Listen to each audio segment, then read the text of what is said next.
टीममधून आहे. माझं नाव प्रतीक्षा लाडे. मला एका महिन्यामध्ये 3 याच्यावर रिझल्ट आलेला आहे. मला प्लस पहिला रिझल्ट होता की मला हातापायाला मुंग घ्यायचे होते, मला खाली बसता सुद्धा येत नव्हतं. तर मला त्याच्यामध्ये एका आठवड्यातच मला चांगला रिझल्ट आलेला. त्याच्यानंतर माझं वेट लॉस, माझं 69 वेट होतं.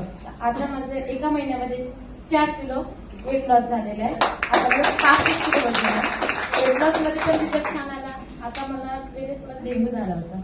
टेस्ट भरपूर कमी झालं होतं. मला ऍक्च्युली सांगता नाही आहे ना मॅडम, मी म्हटलं होतं की फोटो काढा मॅडम, मला सांगा ग्रुपला टाकायचं.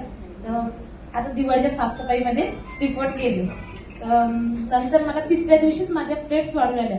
मी सलाईन पण घेत होती. 3 दिवस ट्रीटमेंट घेतली हॉस्पिटलमध्ये. त्याच्यामध्ये मी अमृत ज्यूस पण घेतलं. माझ्या प्लेट्स वाढून आल्या. मी परत गेलीच नाही हॉस्पिटलमध्ये. अमृत ज्यूस मुळे आता डेंग्यू म्हटल्यावर हातपाय जॉईंट खूप